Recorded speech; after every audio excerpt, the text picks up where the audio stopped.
Hey there, Michelle Dittmer from the Canadian Gap Year Association here. Just wanted to have a quick conversation with you about fear because this is coming up again and again with all of the young people that I talk to on gap years. And I want to know what is holding you back. What fear is getting in the way of you having your most amazing gap year? Is it a fear of applying for jobs? Is it a fear of having to meet new people? Is it a fear of having to be independent for the first time? Sometimes we are our own worst enemies and we let that fear take over and dictate what we can and cannot do.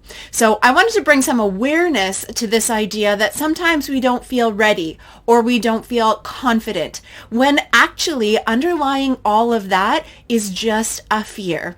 And I want to take you through 3 particular zones that are really helpful as we're navigating how we can put ourselves in the right spot to take those risks in a calculated way that we're comfortable with.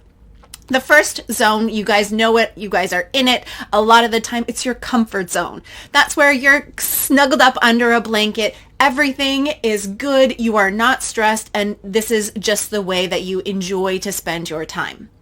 At the other end of the spectrum, we have got the overwhelm zone. This is the place where your reptilian brain takes over. You are panicking. You are just in survival mode. So maybe for you, that might be public speaking in front of a large group or driving a car for the first time, and you are just so overwhelmed that things don't register in your brain. You come out the other end and said, what just happened?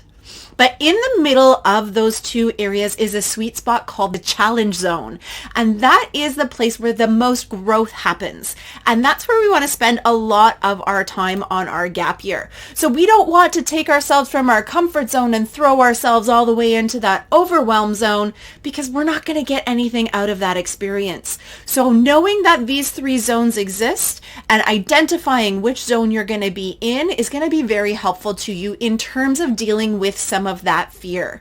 So taking yourself from your comfort zone into your challenge zone, you're going to have to take those baby steps. We don't want to, maybe if you're scared of applying for a job, we don't want to go from staying at home and applying on Indeed because it's safe, we're not going to get rejected face to face, and jump into applying to work at Google in your dream job. That's going to put you in your overwhelm zone. So what are those baby steps that you can take?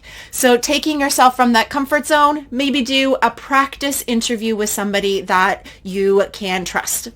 That would be a baby step taking you out of your comfort zone into your challenge zone. But very soon you're going to find out that that practice interview is now part of your comfort zone. So you take it to the next level. Instead of heading to the place where you want to get your dream job, then just go to somewhere where you do not want to get the job and just practice it. Because if it's a complete disaster, who cares? Once you've got that practice and that conversation is now part of your comfort zone, now you can go out and look for that job that you really want to get because you will feel more confident and less fearful. So I want you to think about this. What is holding you back? What fear is getting in the way of you living out your best life? If I can help you in any way, please don't hesitate to reach out and don't forget to subscribe because we've got tons of this amazing content coming your way. So make sure to like and subscribe. And if you're interested, pop in the comments what is getting in your way and we'll see how we can help you out.